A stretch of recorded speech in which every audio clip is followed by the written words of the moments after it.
우리 여기 순서하게 제일 어른이신 하성 회장님, 네, 반갑습니다.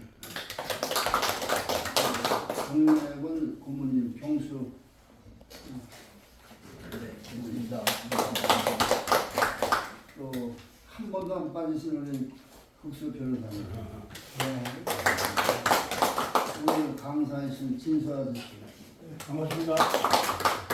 예, 아주 고하게 많이 알고 특히 우리 동네 봉건에 대해서 많이 아신 우리 이런 하완 씨, 여기 우리 운집대원님,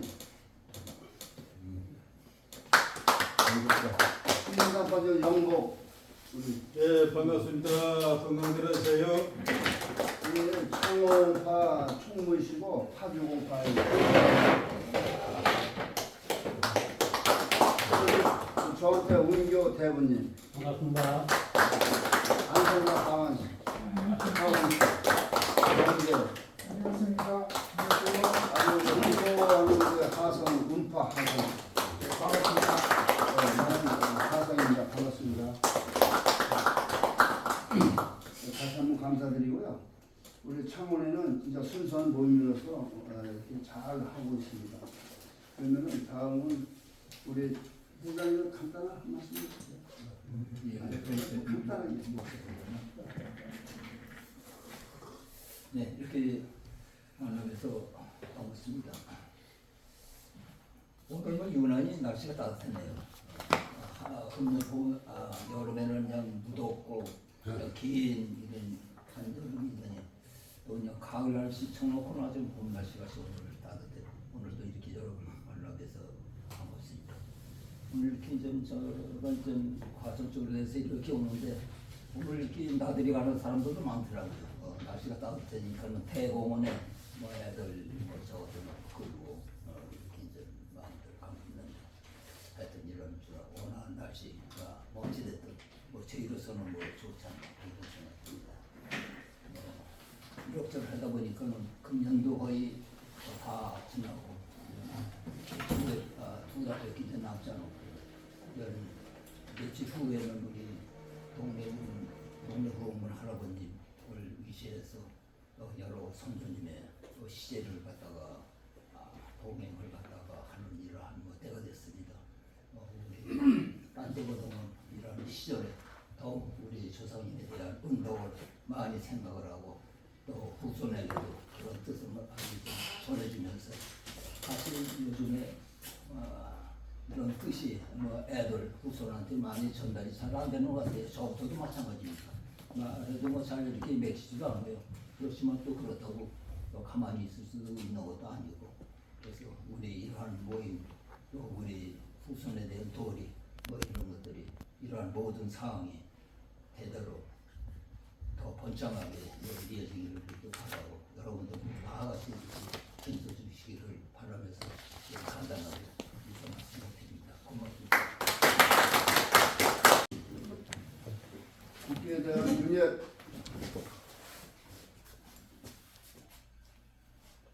바로 애국가 제천 1절만 하겠습니다. 하나, 둘, 셋, 넷. 동해물과 백두산이 마르고 닳도록 하느님이 오하사 우리나라 만세 무궁화 삼천리 와요 항상 대한 사람 대한으로 길이 보존하세 되돌아 주십시오. 숙달의 운영에 대한 운영 바로 자리에 앉으십시오. 아이고 우리 이런 선생 목사님 잘 왔어요. 좀 오세요. 아니, 잘 왔어요. 여기 앉으셔. 여기 앉아요. 네.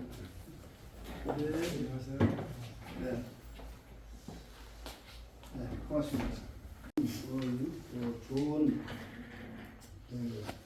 강의를 해주실 김수 회장님 시작하시죠. 네, 반갑습니다. 우선 본론을 말씀드리기 전에 간단한 그 소식 두 가지를 말씀드리고 본론으로 들어가도록 하겠습니다. 우선 금년 여름이 예년에 비해서 굉장히 그 더위가 지속적으로 오랜 기간 동안 그 더웠기 때문에 뭐 일반 국민들 시민들은 다 그 어려움을 겪었지만 가장 긴장된 생활을 한 그 근무를 한 멤버들이 전력계통 사람들입니다. 왜 그러냐면은 이 날씨가 무더우면은 이제 냉방기를 풀 가동하기 때문에 뭐 가정은 물론이고 사무실, 공장 뭐 빌딩 뭐 할 거 없이 전부 그 냉방기를 풀 가동하기 때문에 전력 피크가 급상승을 해버립니다. 그런데 이 전력이라고 하는 것이 전체 그 카테고리 말하자면 그 시설 용량이 있는데 일반적으로 그 피크라고 그러는데 최대 그 수요치가 올라가는 그 피크는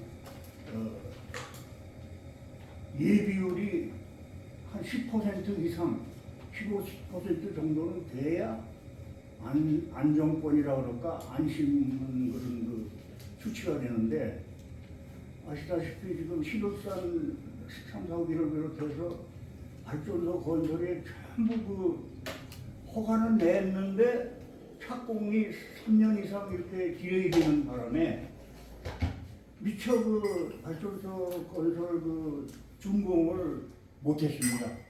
그러다 보니까 시설 용량이 이 피크 대비한 용량의 10%를 넘기가 쉽지가 않았어요. 이 피크 타임에.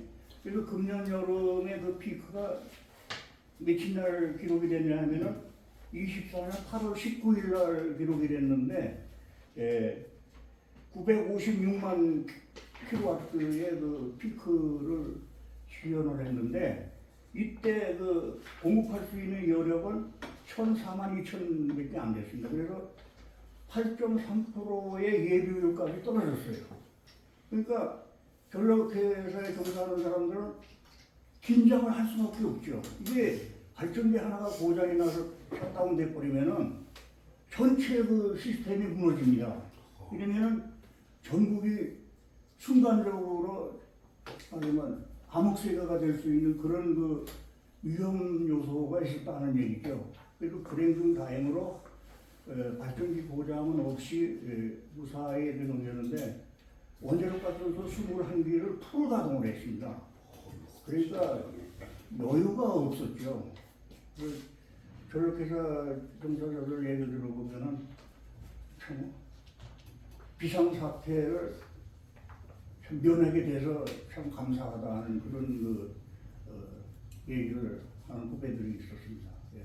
그래서 금년 여름 참 무사히 지냈는데 내년 여름에 또 걱정이 됩니다. 왜냐하면 전력이라는 건 해가 지날수록 피크는 수요는 자꾸 늘어나게 돼 있어요. 그런데 발전소를 하나 지으려면 보통 3년 내지 5년, 착공에서부터 3년 내지 5년이 걸립니다.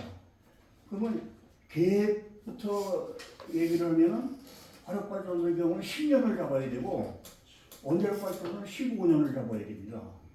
그러면 미리미리 준비를 해서 미리미리 대비를 해야 되는데 이 문재인 정권에서 에너지 정책을 다 말살하다시피 했기 때문에 새로 시작하는 게 그렇게 더딜 수밖에 없어요. 좀 안타깝습니다. 지금 이런 상황이 빨리 해소가 됐으면 하는 그런 바람일 뿐입니다. 예. 그리고 또 한 가지는 지난 10월 17일 날 체코 원전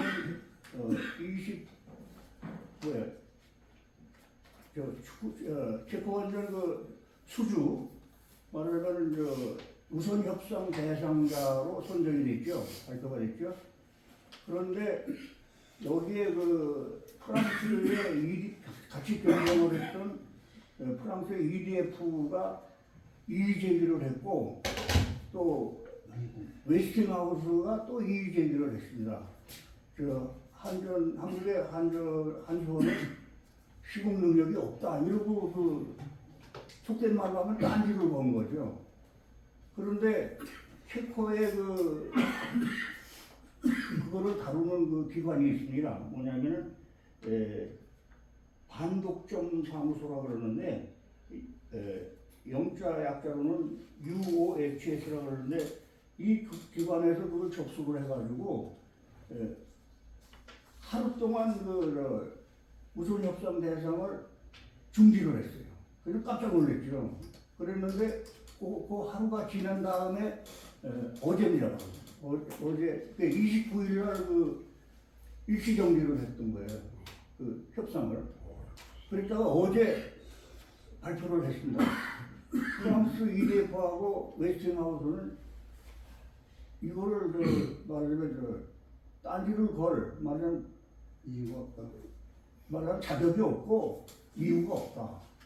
그래서 이 협상은 그대로 진행한다. 그래서 내년 3월에 계약을 목표로 지금 계속 작업을 해나가겠다. 이렇게 발표했습니다. 그래서 이 소식을 접하고요. 역시 하나님께서 우리나라를 봐주고 계시다. 이렇게 기독교를 믿는 사람으로서는 그렇게 얘기를 해서 미안합니다. 좋은 소식이기 때문에 이게 웨스팅하우스는 지금 사실상 시공 능력도 없어요. 껍데기만 남아 있습니다. 왜냐하면 부실 사업자가 돼가지고 캐나다로 넘어갔다가 지금 일본 도시바로 지금 흡수가 된 걸로 알고 있습니다. 그래서 자체적으로 시공 능력이 없는 일입니다. 그래서 체코에서도 다 이걸 파악하고 있기 때문에 시공 능력이 웨스팅하우스는 없다. 그리고 프랑스는 공사하는 것마다 준공이 디레이되기 때문에 자격이 없다. 이렇게 판정을 해버린 겁니다. 그래서 앞으로 2기가 남은 것도 체코하고의 협상을 무난히 되리라고 생각을 하고 앞으로 원자력 시대에는 탄탄대로하게 할 수는 없지만은 무난하게 이렇게 순탄하게 나가지 않을까 이렇게 생각을 해서 반가운 소식이기 때문에 여러분들한테 이렇게 공지를 합니다. 그러면 본론으로 들어가서는 제목을 경제개발에 기여한 한전의 역할과 성장 이렇게 붙였는데 오늘이 두 번째입니다. 지난 10월 달에 첫 번째 말씀을 드렸고 그래서 이 경제개발이라는데 이게 1차, 2차, 3차, 4차 또 5차, 6차까지 이렇게 진행이 되는데 오늘은 3차, 4차에 대해서 말씀을 드리겠습니다. 첫째, 제3차 경제개발 5개년 계획과 경제개발에 대해서 말씀드리겠습니다. 첫 번째, 3차 계획은, 이게 3차 계획은 72년부터 76년 사이에 시행한 계획입니다. 이게 1차 계획의 기반 조성 중점과 2차 계획의 양적 성장의 기본 바탕을 두고 농어촌 경제 개발 그리고 수출의 확대, 중화학 공업의 진흥 등 의욕적인 계획을 수립하고 추진하였는데 1973년에 소비파동으로 성장이 둔화되고 물가가 치솟고 국제 수지가 적자가 나는 등 이른바 마의 삼각이라는 디레마에 빠졌습니다. 그래서 모든 경제 성장 수치를 전반적으로 수정하고 보완하는 것이 불가피하게 돼가지고 연평균 성장률도 20% 이상 성장률을 8.6%대로 다운시켜서 이렇게 결정을 해가지고 경제 성장 경제 개발을 추진했던 것이죠. 그다음에 3차 전원 개발 계획은 2차 계획 당시에 10개년 계획을 세웠습니다. 5년차 단위로 이렇게 추진을 했지만은 2차 계획 당시에 10년차 계획을 세워가지고 추진을 했는데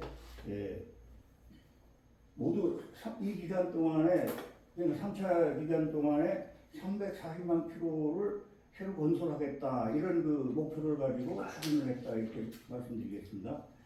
그다음에 세 번째 2차 전원 개발을 추진할 때 정부가 민간 자본 동원 방안에 따라서 의욕적으로 건설한 동해전력과 호남전력, 그다음에 경인전력 이게 민간 자본으로 저기 한 거죠. 근데 동해전력이라는 거는 이게 시멘트 공장이 쌍용 시멘트를 중심으로 해가지고 시멘트 업체들이 뭐라 그럴까 동반 그 말을 투자를 한 거예요. 이게 동해전력이 울산에다 건설한 겁니다. 그래서 세 개 프로젝트를 추진했는데 이게 참 기초 설계가 제대로 안 됐어요. 결과적으로 송전계통을 무시한 기술적 결함과 운전 및 보수 등 전반적인 흑점이 노정돼서 계속해서 민간 기업에 맡길 수는 없다고 판단해가지고 1972년 2월에 동해전력을, 그 다음에 1973년 5월에 호남전력을 한전이 인수했는데 이 한전 입장에서는 참 이게 울며 겨자 먹기로 이게 인수를 한 겁니다. 왜냐하면 모든 부분이 그 한전 시스템에 맞지 않게 이렇게 건설이 돼가지고 그 인수한 다음에 손질을 많이 했어요. 그래서 이게 골칫덩어리였습니다, 사실 이게. 그래서 이게 사실 그 사업이라는 게 전력 사업이라는 게 전문적인 업체에다 맡겨야지 그냥 시멘트 공장에다 이거 맡겨가지고 되겠어요 이게. 그래서 이게 허점이 많이 드러났다 그런 말씀을 드립니다. 그다음에 1973년에 석유파동을 계기로 석유발전소 건설 위주의 전원개발 계획을 수정해가지고 발전원, 그러니까 이 발전원이라는 건 뭐 수력이라든지 화력이라든지 석탄, 원자력 뭐 이렇게 저기 하는데 석탄 발전소에는 또 유연탄과 무연탄이 있고 유류 발전소에는 중유와 가스 이렇게 구분이 되겠습니다. 그다음에 원자력 이렇게 해서 이제 다원화 계획을 추진하게 돼서 3차 계획 초기에는 2차 계획 후기에 경기 침체로 과잉 설비가 됐었어요. 그러니까 2차 계획 말기에는 과잉 설비가 돼가지고 예비율이 40% 50%가 됐습니다. 이래 놓으니까 언론에서 가만둘 리가 없죠. 전원 개발 계획을 잘못해가지고 이게 경제를 망치고 있다 해가지고 연일 중앙일간지들 하고 뭐 방송에서 그냥 한전을 매일같이 때리느라고 정신이 없었어요. 이게. 그리고 국정감사에도 72년 국정감사에서 전원개발 계획 잘못 세웠다고 사장 물러나라고 그러는데 이게 한전 사장이 책임질 일이 아니에요. 정부가 책임질 일이지. 정부에서 계획한 대로 한전은 시행을 한 것뿐이지 한전이 그걸 말하자면 계획을 수립해서 완성할 그런 권한이 없어요. 그게 정부가 잘못된 거예요. 예. 그래서 이제 이렇게 과잉 설비가 됐었는데 국제 경기 회복에 따라서 수출 산업 급신장으로 전력 수요에 이게 안정을 기하게 됐어요. 이게 또 안정을 기하게 되니까 언론에서는 또 잘했다는 칭찬은 안 하고 그냥 겨우 그냥 뭐 구설만 맞췄다 이런 식으로 또 보도를 하고 해서 아주 언론하고 싸움이 말도 못했습니다. 예. 그런데 전원개발 계획은 대내 여건에 따라서 과잉이나 축소, 확대가 지속되는 거예요. 왜냐하면 아까 말씀드린 대로 발전소 하나 건설하는데 계획에서부터 토지 매수, 그 다음에 설계, 준공 이렇게 할 때까지는 10년 내지 15년의 이런 장기간의 그 기간이 소요되기 때문에 10년 후, 15년 후에 그 경제 수치를 예측한다는 게 그거는 정말 어렵습니다. 그래서 딱딱 맞아 들어가기가 어려워요. 그래서 이 발전 설비라는 게 또 용량이 커지기 때문에 그 예비율이라든지 이런 거에 미치는 영향도 굉장히 큽니다. 그 다음에 이제 앞에 석유파동이라는 걸 말씀드렸는데 석유파동이 뭐냐 하는 거죠.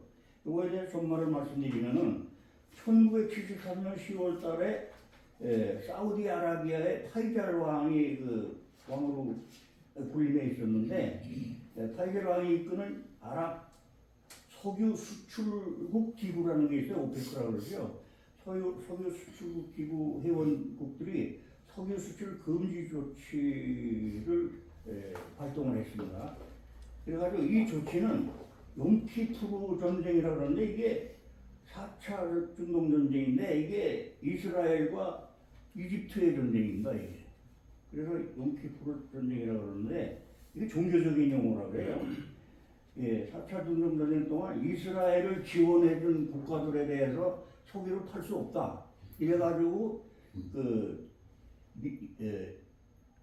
캐나다, 일본, 네덜란드, 영국, 미국을 대상으로 했다가 나중에 포르투갈하고 로디지아, 남아프리카로 확대를 했는데 이렇게 했다가 74년 3월에 해제를 했습니다.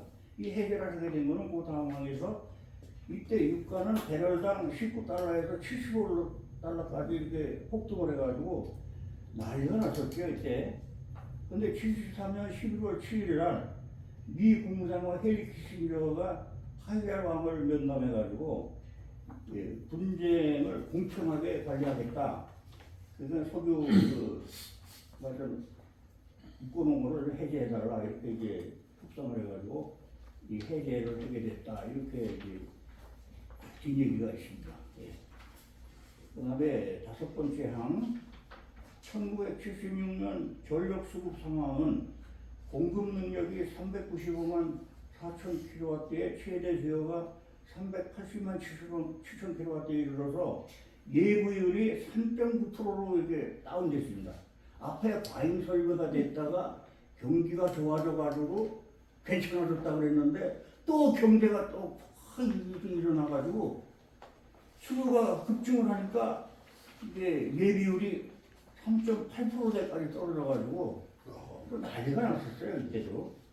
이래가지고 지한송전이 불가피하게 돼서 한전본사에 비상전력 대책본부를 설치해가지고 정부 지원하에 절전운동 이게 대대적으로 절전운동을 전개를 했고 자가용 설비 가동 그다음에 동력 수용과의 시간대 부하 조절 그러니까 이 얘기는 뭐냐면은 피크 타임에 공장 가동을 조금 멈춰달라 이렇게 이제 부탁을 하는 거죠.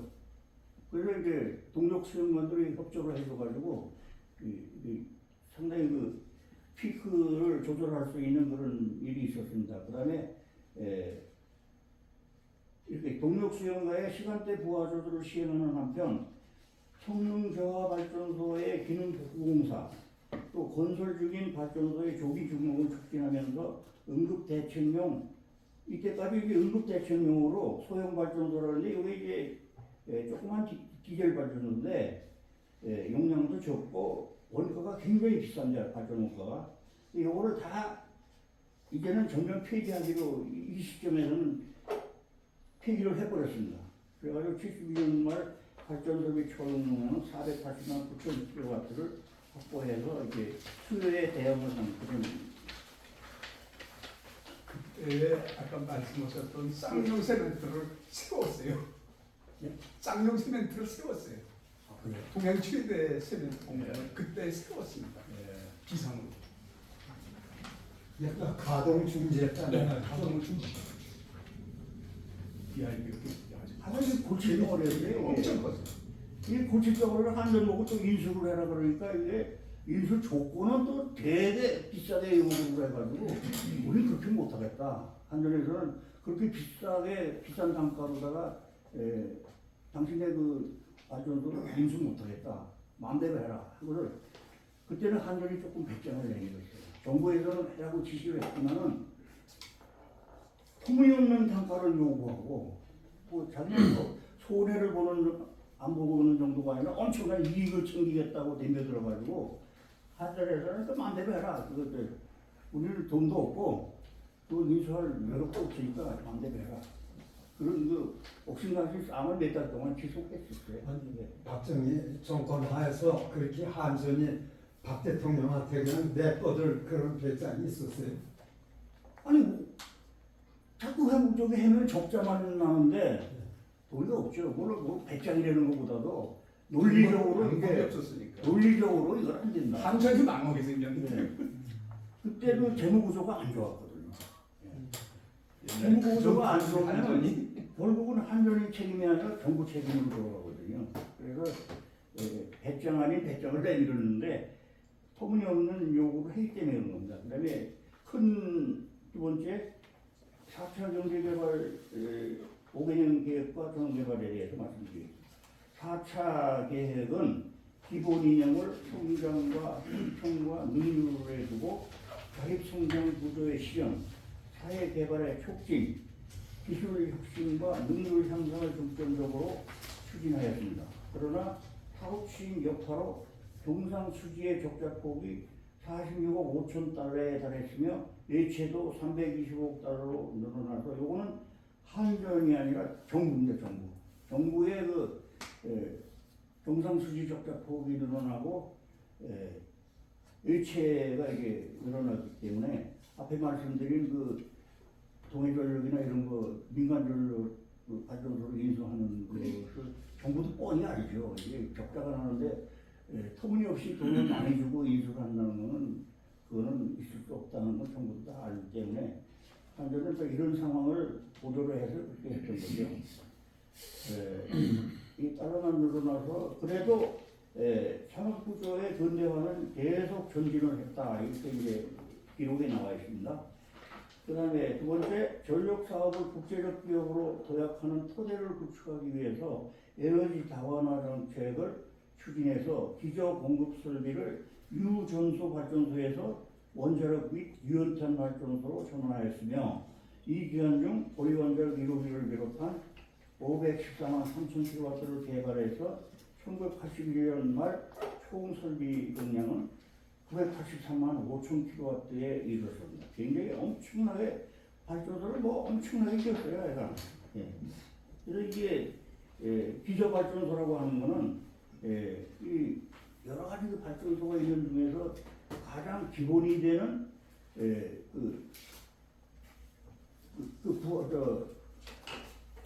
피크를 이렇게 형성하는데 이 밑에 어느 정도 라인까지는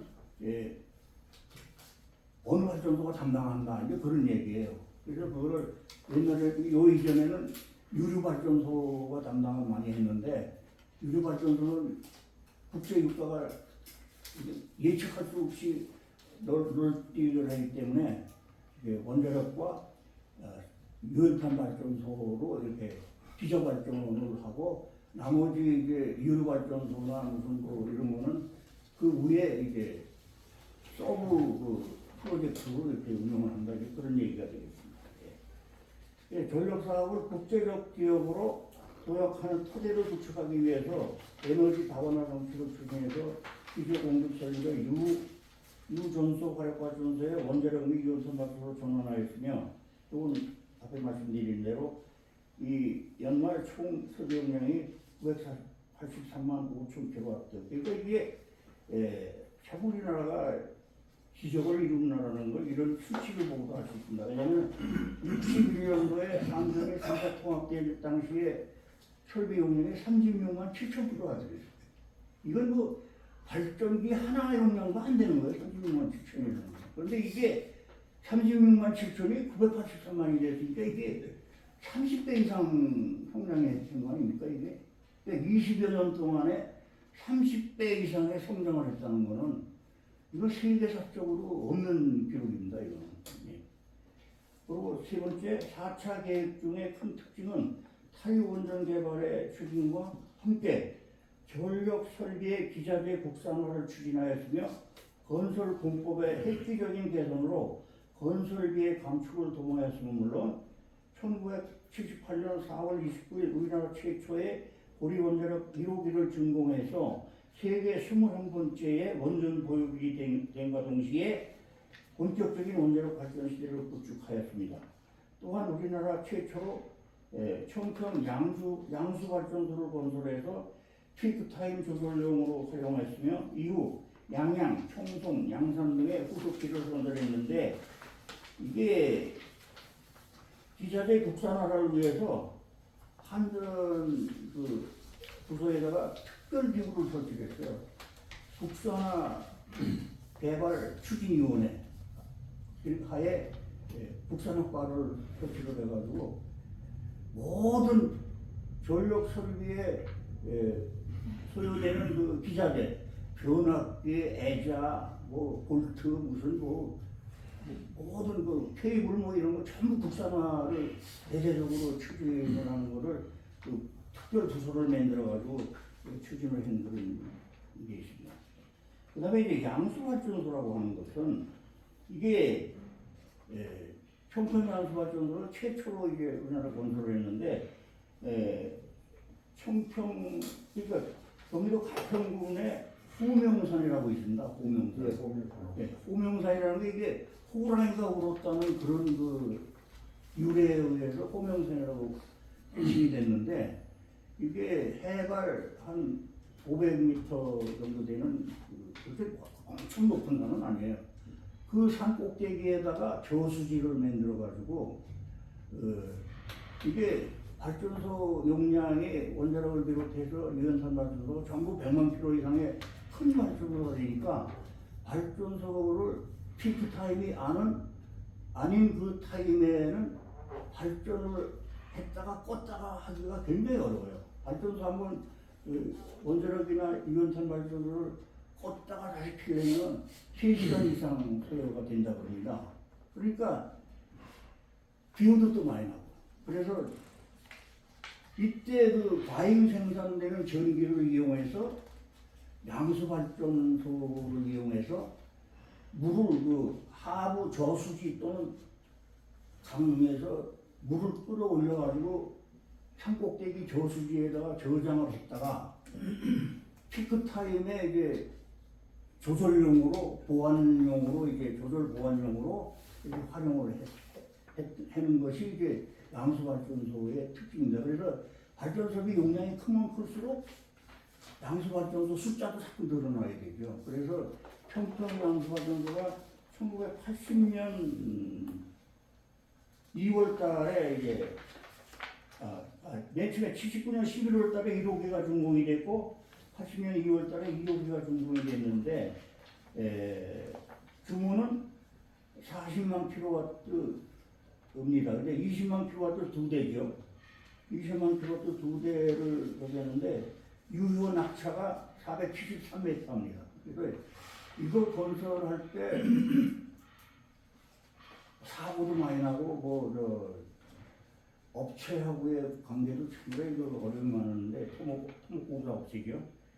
이게 물을 끌어올리는 그 터널이 수직이 아니고 이렇게 경사가 진 터널이에요. 근데 이 경사가 진 터널 뚫는 게 그렇게 힘들답니다. 그래서 사고가 날 수밖에 없나.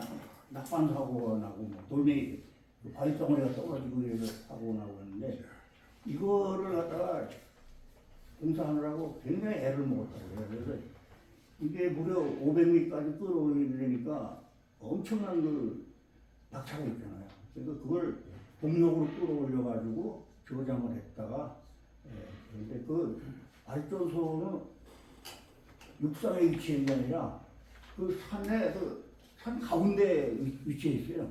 그래서 수평으로 130m 정도를 들어가야 발전소 도움이 나옵니다. 지하에 있는 거죠. 그리고 지하에 발전기를 설치해서 피크 타임에 이제 가동을 해서 이제 전기 생산하는 그런 건데, 근데 이게 우리나라는 이제 양수발전소가 피크 타임 조절용 목적으로 설치했는데 뉴질랜드에는 그 남쪽 섬에 그 호수가 많잖아요. 근데 호수가 지형적으로 그 묘한 데가 있어요. 위에가 높은 호수가 있고 낮은 쪽에 호수가 있는데 이거를 이용해 가지고 높은 쪽에 있는 그 물을 밑으로 흘려보내는 그 낙차를 이용해 가지고 40만 킬로와트짜리 그 발전소를 가동을 해서 뉴질랜드는 그 국민도 뭐 400만 밖에 안 되기 때문에 수요가 전력 수요가 많은 나라가 아니거든요. 근데 저는 그 발전소에 직접 들어가봤습니다. 들어가서 그 가동하는 그 현장을 목격을 했고 그 위에 호수와 밑에 호수의 그 낙차를 밖에 나가서는 그 눈으로 이렇게 확인까지도 했는데 제가 거기를 가게 된 거는 무슨 제가 전력인이기 때문보다도 제 딸이 뉴질랜드로 시집을 갔어요. 뉴질랜드 교포 목사 아들한테 이제 시집을 갔는데 그 자기가 그 주선을 해가지고 자기들은 전력 회사 다니니까 이건 꼭 보셔야 된다 해가지고 그 가이드 노릇을 해가지고 그거 했는데 참 아무나 갈 수 없는 거죠. 그거. 그래서 고맙기도 하고 야 뉴질랜드라는 나라가 참 수자원이 참 풍부한 나라거든요. 그래서 눈으로 목격을 하면서 아 우리나라에는 양수 발전소가 있는데 여기는 이게 있구나. 이건 양수 목적이 아니고 발전 목적이거든요. 예, 그래서 그리고 이제 또 하나 이제 특이한 거는 이거 여담입니다만은 그 양수 발전소에서 물이 또 거기 산이 있어요. 뉴질랜드 알프스라 그러는 산이 있는데 그 산에 사시사철 그 눈이 쌓여 있거든요. 그 물이 흘러서 이제 평야 쪽으로 이제 흐르는데 일제 때 그 도수로를 만들어 가지고 농사용으로 그 활용하는 도수로가 있습니다. 근데 우리나라 사람들이 참 대단해요. 그 도수로를 이용해 가지고 뭐죠 그 생선 이름을 뭐죠? 아니 장어가 아니고 참치만 연어? 연어가 아니고 아이고 뭐야? 하여간 그 생선을 그 도수로를 허가를 맡아가지고 막아가지고 거기서 그 양어 사업을 했는데 거기를 들려가지고 회를 한 솥씩 먹었는데 우리나라 고추장이 거기까지 수출돼가지고 그 현장에 국산 고추장을 내놓더라고요. 이야, 하여간 그걸 보고 우리나라 참 대단하다 말이야. 이 구석진 때까지 이렇게 그 고추장, 순창 고추장이 하여간 이런 에피소드가 많습니다. 그래서 이제 양수발전소는 이렇게 돼가지고 지금도 저 영동 쪽에 또 대형 그 양수발전소를 건설하는 거를 설계를 하고 지금 추진을 하고 있습니다. 예. 그다음 다음 장으로 가서 우리 원자 1호기 건설에 대해서 조금 그 개요를 좀 하는 것이 좋을 것 같아서 따로 이렇게 나눠내드렸습니다. 1962년 12월 원자력 훈련 사고로다가 원자력 발전위원회를 구성했거든요. 그러니까 이게 박정희 대통령이 참 대단한 양반이야. 이게 62년 12월이면 원자력은 생각도 못했던 때예요. 그런데 장차 에너지는 원자력이 담당할 것이다 하는 걸 예측을 해가지고 이때부터 원자력을 추진한 거예요. 그 이전에 이승만 대통령 때는 1957년도에 원자력청을 또 설치를 했거든요. 그러니까 이 천학자들이에요.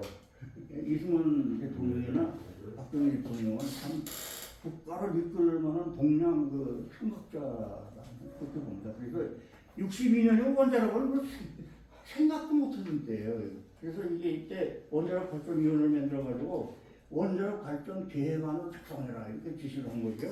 그래서 70년대 초기에 원자력 발전소가 가동할 수 있도록 준비를 해라 이렇게 지시를 한 거예요. 예. 그래서 그 70년대에 건설을 착수해서 관련 기술 습득하고 요원 양성을 조기 시행하라 이렇게 권유해가지고 이때 이미 요원들을 선도를 해가지고 미국의 웨스팅하우스나 뭐 GE나 뭐 이런 회사에다 기업 연수도 시키고 또 원자력 그 산업대학에 이제 원자력 그 대학의 원자력과에 이제 유학도 보내고 이제 이랬던 거거든요. 예. 그다음에 이때 건설부지 기초조사를 64년부터 착수를 했습니다. 64년 말부터 착수를 해서 65년 6월까지 22개 지점, 전국의 그 바닷가에 있는 그 지역 22개 지점을 선정을 해서 이거를 도상 평가를 해가지고 9개 지점으로 압축을 해서 이제 검토를 한 거죠. 그래서 1965년 4월 27일 3개 지정으로 또 압축을 해가지고 인구 밀도라든지 수송 조건이라든지 지형이라든지 지질 검사 이런 걸 해가지고 지질도를 완성해서 이제 검토를 한 거죠. 그래서 1968년 4월 9일 날 원자력 발전 추진위원회에서 입지는 경남 양산군 장안읍 고리로 확정하고 사업 주체는 한전으로 결정했는데 이때 또 한전으로 결정한 거에 대해서 말도 많고 탈도 많았어요. 왜 그러냐면은 원자력 그 전문 회사에서 해야 된다 이랬는데 전문 회사는 설계나 하고 연구나 하는 거지 사업 시행은 한전이 해야 된다. 이렇게 한전과 이렇게 싸우는 거를 정부 측에서 한전이 해야 된다라고 낙점을 해가지고 한전이 이제 착수를 하게 된 거죠. 착공을 하게 된 거죠. 그래서 이때 이제 한전이 주체가 돼가지고 부지 21평을 매수 착수를 했습니다. 이때 주계약자는 웨스팅하우스가 주계약자가 됐고 원자로는 경서로 가평으로 결정을 했고 2차 계통의 설비는 영국의 EW라는 회사에서 이제 맡아서 하게 됐습니다. 이때 용량은 58만 7천 킬로와트인데 1호기가 보통 그냥 통칭 60만 킬로라고 그럽니다. 예. 그래서 공사비는 내외자 1,560억 7,300만 원이었고 71년 3월 19일 날 개공식을 해서 착공을 해서 1978년 4월 19일 날 중공원에서 이제 원자력 시대가 열리게 됐다. 이게 이제 그 배열을 말씀드립니다. 그다음에 원자력 네 번째 발전소 건설의 단위 용량이 대형화됨에 따라서 송변전 설비도 3, 4호급 초고압 설비 시대를 열었고 배전 설비도 지중화공사와 220V 승합공사를 추진했습니다. 이때 이 3, 4호 케이블이라는 거는 33만 5천 킬로와트를 얘기하는 겁니다. 근데 이때 최대 그 높은 그 고압 설비는 15만 4천 킬로와트였어요. 근데 15만 4천 킬로와트를 35만 4천 킬로와트, 그러니까 고속도로에서 초고속으로 이제 열차로 다니면 그냥 고속열차에서 초고속 열차로다가 이제 상향했다 이렇게 보면 됩니다. 용량도 크고 수송도 빠르고 또 전력 손실도 이제 감축되는 그런 설비이기 때문에 송전선뿐만 아니라 변소속까지 다 산소 케이블급으로 이제 그리고 또 중요한 거는 이 지중화공사인데 이 지중화공사도 공교롭 때도 88 올림픽을 유치했죠 우리나라가. 88 올림픽을 유치하면서 잠실에 88 주경기장을 세우고 저쪽 어디죠? 그 실내 체육관이 있는 쪽에 그쪽에 이제 전부 그 올림픽 시설이잖아요. 여기에 이제 주변 그 전력 설비, 배전 설비를 다 지중화공사를 우리나라의 지중화공사를 뭐 거의 대대적인 공사는 처음 한 거죠. 처음 한 거기 때문에 설비가 우선 문제죠. 케이블. 우리나라 케이블 생산은 그때까지가 못했어요. 전선회사 이제 금성전기라든지 대한전선이라든지 이들에서 그 케이블 생산을 못했는데 이 88 올림픽을 계기로 해서 지중화공사 대전으로 이루어지니까 그 케이블, 국산화 케이블을 이제 하게 된 겁니다. 그리고 이제 220V 승합공사 이게 뭐냐면은 가정연구 전력공급을 이 이전에는 100V로 공급을 했거든요. 100V 내지 110V로 공급을 했는데 일본은 지금까지도 100V 공급. 미국도 못했죠. 그런데 우리나라는 세계에서도 이렇게 한 데가 없어요. 110V, 220V가 했다니까 일본에서 웃기지 말라고 그랬다고. 그거 안 된다고. 그런데 한국은 참 대단해. 그냥 뭐 밀어붙였어요. 그냥. 그래가지고 기존에 이 110V 공급하는 가정까지도 다 220볼트로 바꿔가지고 다 개선을 했어요. 승합 공사를 해. 그리고 신규로 집을 짓는 건 물론 220볼트 이제 처음부터 이제 220V 공급용으로 배선 설비를 갖추고 이렇게 해서 220볼트 최단 기간 내에 완료를 했어요. 그러니까 일본이 나중에 다 되고 난 다음에는 눈만 물뚱물뚱 쳐다보는 격이 됐겠죠. 야, 이게 한국은 도대체 믿을 수가 없다. 우리가 한국을 이게 참 이게 무시해서는 안 된다 하는 얘기가 전력 부문에서 이제 나왔다. 다음 페이지. 이게 220V, 345 KV하고 220V라면 전력 손실률이 굉장히 감축이 됩니다. 전력이라는 것도 그냥 전선에 흐르면은 이렇게 희실되는 부분이 나와요. 그러니까 손실 부분이 나온다 이거다. 그걸 전력 손실이라고 하는데 세계 전력 회사 중에서 한전이 전력 손실률이 제일 낮습니다. 그건 뭐 세계가 다 인정을 하는 거니까. 그리고 이때 신안군 안주라도를 비롯해서 5개 섬에 우리나라 최초로 해적 케이블을 설치해서 전력 공급을 하게 됐습니다. 이때 해적 케이블은 전부 일본의 스미토모 회사가 맡아가지고 시공을 했기 때문에 국산화 해적 케이블이 나오기 이전입니다. 그리고 1965년 12월 달에 농어촌 전화 촉진법을 제정해가지고 이 당시에 전화율이 12%밖에 안 됐었는데 78년 말까지 14년 동안에 275만 4천호의 정기 공급을 완료해서 98%의 전화율을 시현했습니다. 이때 제가 90년 4월 달에 인사 발령을 받아가지고 농어촌 전화 부장을 이제 역임을 했는데 이때 제가 맡았을 때는 98.5%의 전화율이 시현됐습니다. 그럼 제가 그게 뭐냐?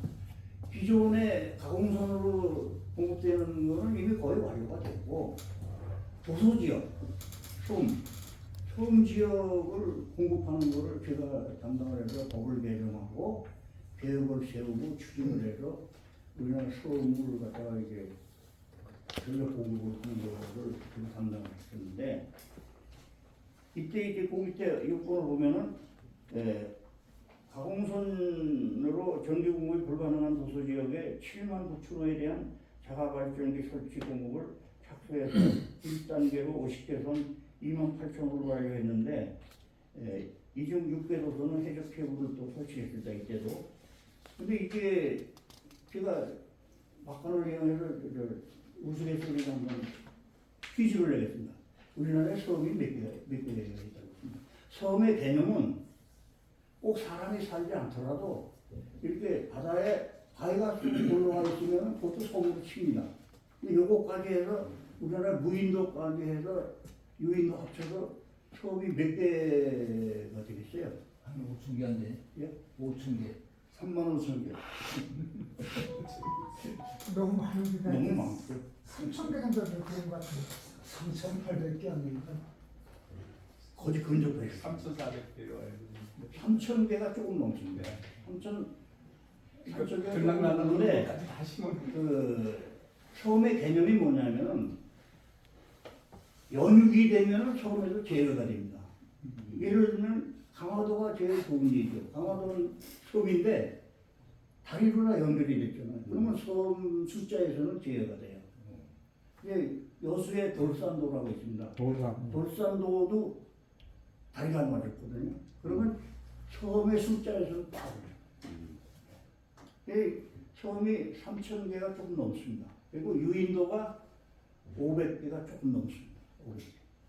그래서 제가 이게 도서지역 전화 사업을 하기 위해서 멤버를 5개 조로 편성을 해가지고 500개 섬의 전력 실태를 전부 현장 조사를 시켰어요. 현장에 어떻게 되어 있는지 알아야 뭘 할 거 아닙니까?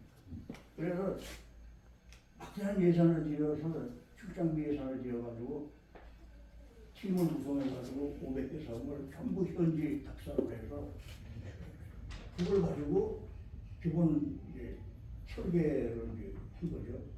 이때부터 이제 그 많은 사업을 일시에 다 공급하기는 어렵고 우선 1차적으로 500호 이상이 거주하는 섬, 그 다음에 500호 이상이 거주하는 섬을 공급한 다음에 300호, 200호에서 300호 뭐 이런 식으로 단계적으로 해서 나중에 이제 3, 40개 뭐 2, 30개 호가 거주하는 섬까지도 최종적으로는 다 자가전 전개로 나와가지고 전기 공급을 하게 됩니다. 근데 원가가 굉장히 비싸요. 왜냐하면 조그만 섬이라 하더라도 상주 인원이 없으면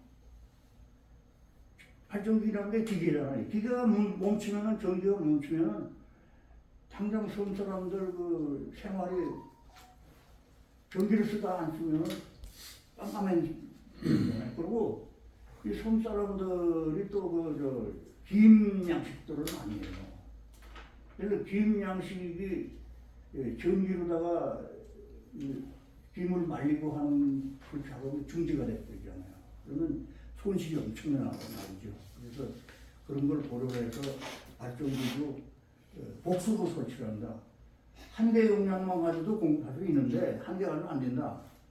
인구가 많은 섬에는 3대 또는 4대, 인구가 적은 데는 2대 이렇게 해서 하나가 고장나면은 예비적으로 있는 거 하나를 돌려서 전력 공급이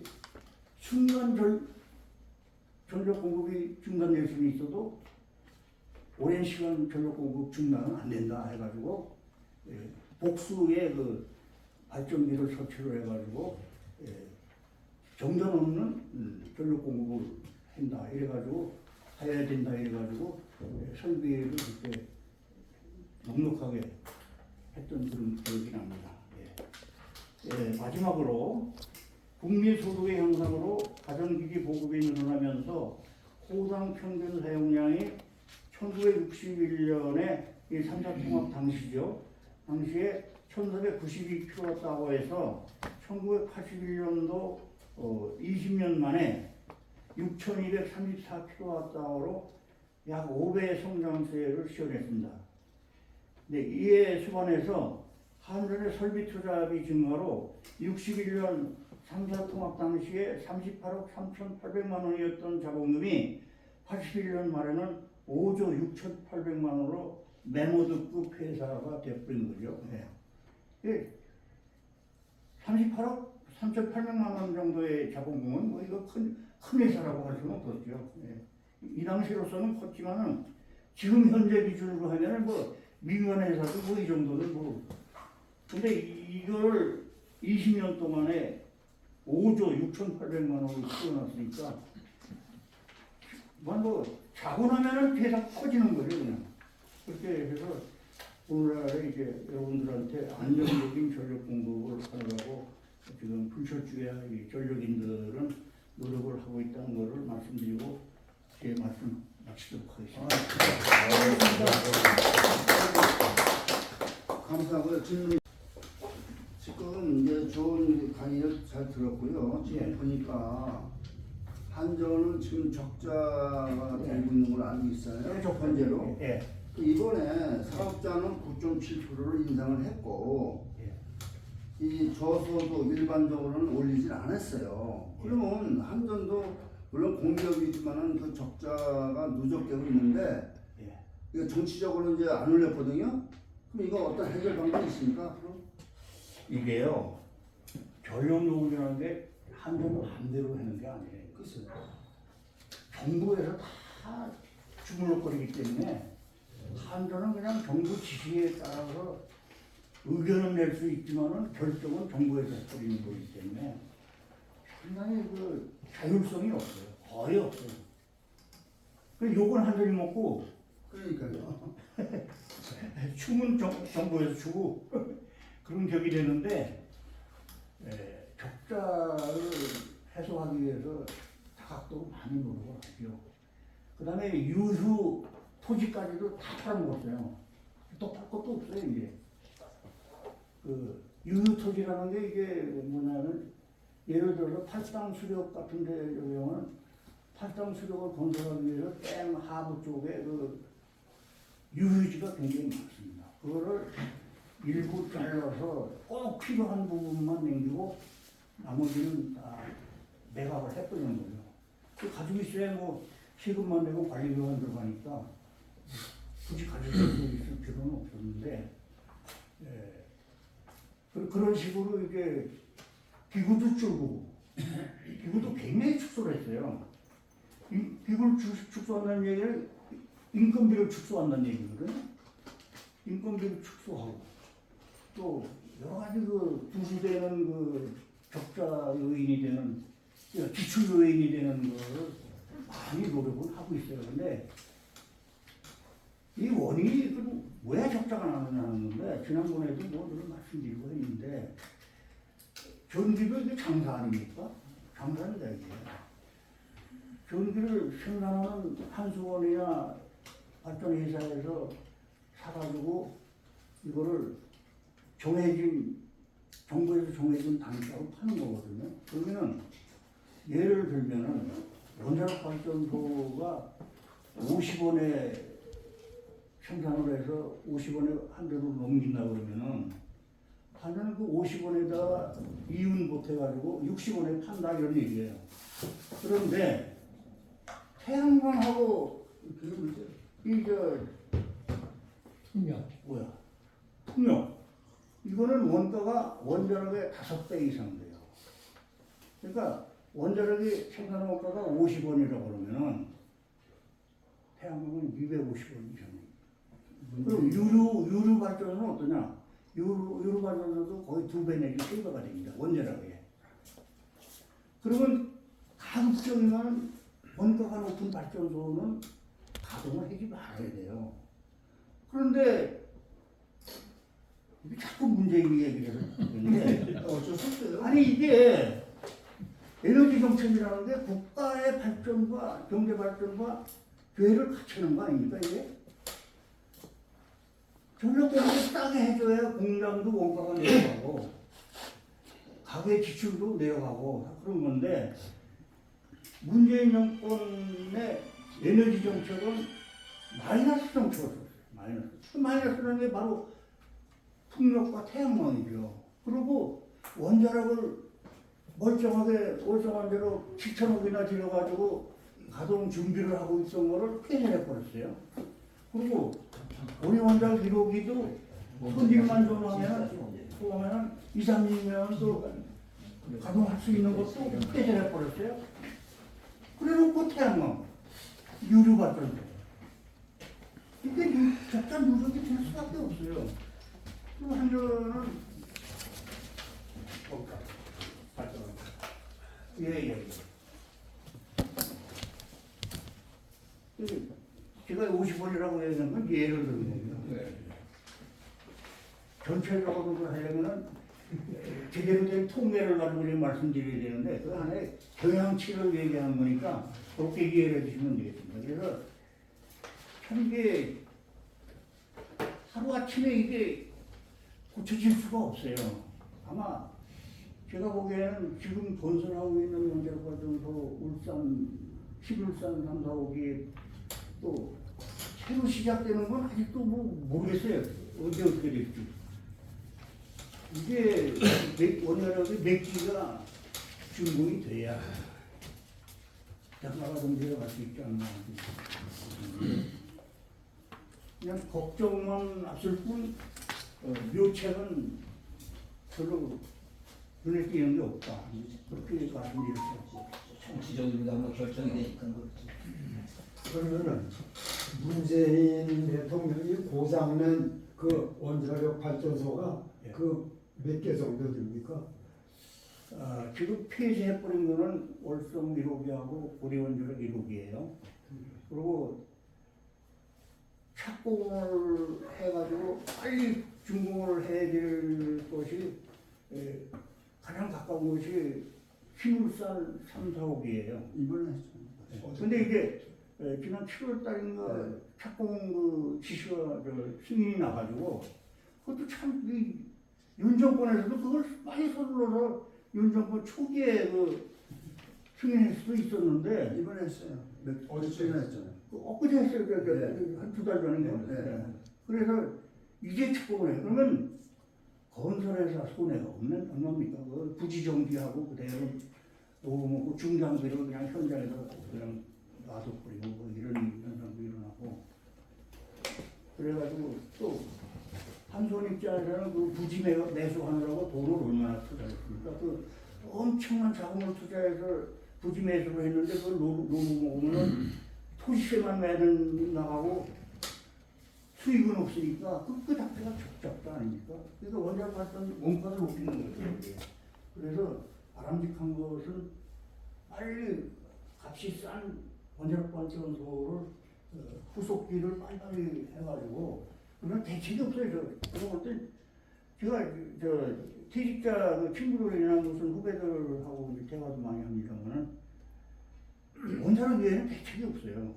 예. 다 발전으로 밥 먹고 하는 큰 친구들하고 얘기를 해보면은 원가 낮추는 방법은 현재 상태에서는 원자력밖에 없다는 거예요. 왜냐하면 유연탄도 굉장히 비쌉니다. 네. 기름값은 뭐 이게 언제 예측할 수가 없어요. 340년. 기름값은 정말 중동 전쟁이 또 지금 굉장히 좀 위험하잖아요. 지금. 그게 터지면 기름값은 또 몇 배 찔 수가 있어요. 그렇기 때문에 원자력에는 근데 묘하게도 우라늄은 파동이 없어요. 참 그리고 이제 이 우라늄도 원자력 연료도 전부 외국에서 연료를 사들였는데 그 전두환 정권 때 그 원자력 연료 주식회사를 빨리 국산화 원전 연료 그를 국산화해라고 지시를 해가지고 대덕 연구단 이제 거기에다가 이제 원자력 연료 주식회사를 세워가지고 지금은 국산화하고 있잖아요. 그러니까 우라늄 원성만 수입을 해서 가공을 전부 해가지고 이제는 수출까지 해요. 그런 정도로 컸었습니다. 그래가지고 묘하게도 이게 우라늄 파동은 없어요. 석유 파동, 그다음에 석탄 파동, 기름 파동 이건 있어도 원자력 파동은 현재까지는 없었어요. 그래서 결국은 원자력 원성 유라늄이라는 거 요만한 돌멩이 가지고 요만하게 만들어 가지고 해도 그게 엄청난 그 에너지를 생산하기 때문에 그 진짜 경제적인 하자면 에너지원이라는 게 이렇게 얘기할 수밖에 없습니다. 저는 원자력 전문이 아닙니다. 저는 행정 전문입니다. 행정 전문인데 그 주변에서 이제 감사 업무를 하면서 원자력 부문의 건설사무소나 발전소에 크고 작은 감사도 많이 하고 조사도 많이 하고 하다 보니까 원자력에 대한 인식이 자꾸 이렇게 대입이 돼가지고 원자력에 대한 걸 이제 알게 됐고 더욱이 이제 제가 이제 이때 원자력에 대한 관심을 갖게 된 것도 문재인이기 때문에 이제 그렇게 된 겁니다. 그래서 여기 청원회에서 말씀드리기 전에 우리 내산보험파 여행이 아니라 뭐지 갈 때도 차 안에서도 제가 원자력 얘기를 한 얘기가 여기 있고 한데 제가 얼마나 가슴에 상을 치는 일이 있으면 그런 얘기 자꾸 하겠습니다. 그러니까 문재인이는 저는 역적이라고 봅니다. 역적. 맞습니다. 이게 나라를 망치는 것이 꼭 나라 팔아먹는 것만이 아니에요. 경제적으로 망치는 것도 나라를 망치는 거라고 그렇게 생각이 됩니다. 그래서 저는 정치적으로는 잘 모르겠어요. 그 경제적으로 볼 때는 에너지를 이렇게 망가뜨리는 건 우리나라 경제를 망가뜨리는 거고 나라를 망가뜨리는 거다. 이렇게 봐서 그래서 그냥 주제넘는 소리 같지만 말씀 마치겠습니다. 그래도 저 유익하고 또 이제 재미있게 또 이런 사항을 갖다가 여러 가지 말씀을 해주셔서 대단히 감사합니다. 이제 간단히 몇 가지만 예. 아까 그 소형 발전소에 양수 발전 있지 않습니까? 예. 그거 청평 말씀을 하셨고 뭐 양양은 저도 한번 가봐서 뭐 양양 근데 여기 천송하고 어디 또 청송하고 양산 말씀을 하셨는데 이것도 양수입니까? 똑같아요. 그 양양에 있는 거나 이거 밑에 저수지 밑 꼭대기로 그거 끌어올려가지고 저수지에 저장을 했다가 필요한 그 부분이고 그 뒤에 뭐 별로 후손들이 별 소식이 없대. 그게 뭐냐면 육선 원안에서 14세거든요. 거기가 6형제, 우리는 5형제, 14세에서. 그 14세에서는 창자 순자 할아버지가 이제 영의절 제일 먼저 하시고 동네 정시에서 오원안에서 난자 정자 할아버지가 훌륭하신데 그 아들 둘째 아들 광자 주자 거기에서 손자가 여기 유자 기자 할아버지 아니에요. 17세. 여기에서 전 세계에서 이 후손의 3대가 좌회전 영의오전 나온 이 할아버지뿐이 없어요. 전 세계에서. 그러면 그 할아버지는 훌륭하잖아요. 동네 정시에서는 다 알아요. 정남종 할아버지, 거기에 둘째 아주 정광필 할아버지, 거기서 이제 유자길자 이런 식으로 나오거든요. 그러면 제가 얘기하는 게 아니에요. 역사학자 교수가 얘기하는 거예요. 그럼 뭐냐? 전주시, 안동림시, 근데 동네 정시예요. 정승으로 볼 때 숫자로. 근데 동네 정시는 자기 실력으로 해서 교수를 했는데. 여기가 중요한 거예요. 중용을 지켰어요. 중용을 지킨 거예요. 문익공 할아버지 조광조 아시죠? 조광조는 다 한단 말이에요. 왜 다 하냐? 그 당시 영의정 정광필 할아버지예요. 그 할아버지가 너무 23살에 아까우니까 개혁을 천천히 하자. 아닙니다. 이때 해야 됩니다. 그래가지고 결국 주초위와 훈구부밭들이 입사하기에 조씨가 왕이 된다. 모함을 했잖아요. 그 임금이 사유하니까 그 영의정 할아버지가 눈물 잡고 손 잡으면 안 되니까 눈물을 잡고 5%에다가 죽이면 안 됩니다. 그게 한양조 씨는 알아요, 너. 그렇게 중용을 시킨 거예요. 대단해, 우리 진짜 대단한 신분이에요. 대단한 우리 가문이. 근데 내가 아는 분이 아들이 고대 교수고 아들하고 혼인을 했는데 선물을 갔대요. 아버지, 시아버지 될 뻔한테.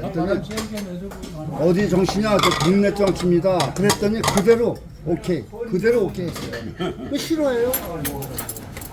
보는 데 봐요. 그래서 지금 이제 그래서 우리가 조금 아까 창자 순자 하려면 빌딩이 3개예요. 자, 영의정 하셨겠다. 돈도 있겠다. 목에 힘줘요. 후손들이. 저 동네군 할아버지 후손이지만 저기 지지 않아요. 뭐 지지 않느냐? 돈은 좀 우리가 부족하지만은 부족한 것도 중손이 다 국가에 헌납했잖아요.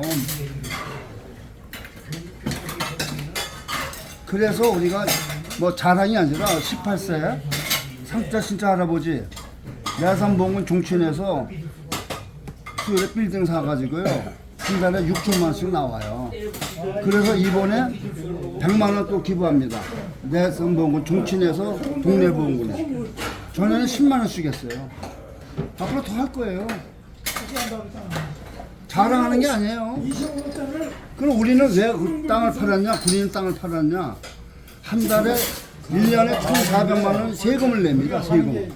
10원은 안 들어오는데 그럼 한 3천만 원씩 1년에 들어가는데 언젠가는 해보려고 했는데 세금이 계속 나오니까 그래서 군이 있는 걸 팔았어요. 그래서 나는 음덕을 받았다고 그래. 그때 회장님은 안 오셨어. 못 오셨어. 아니 10분 동안 너무 그래서 가마가 어디 있어? 우리가 음덕을 받아서 왜? 마음을 그래서 405억을 받았어요. 10분 굉장히 길어요. 그래서 세금을 99억을 냈어요. 전차를 냈어요. 냈는데 또 그것도 다 100% 환불 받았어요. 어떻게? 세무 저거 해가지고 세무로 100% 환불 받았어요. 조상 땅이고 쭉 이어왔기 때문에 희재 지낸 거 정말 잘 보내줘가지고. 고춧가루 넣었어요. 전무후무예요. 그래가지고 또 나중에 한번 오세요. 수유지에다가 그 352평이에요. 땅 보고 샀어요. 수유역에서 가까워요. 그래서 우리가 돈 많아서 주는 게 아니에요. 있으니까 6일날 오시면 10만 원씩 다 고치고 드려요.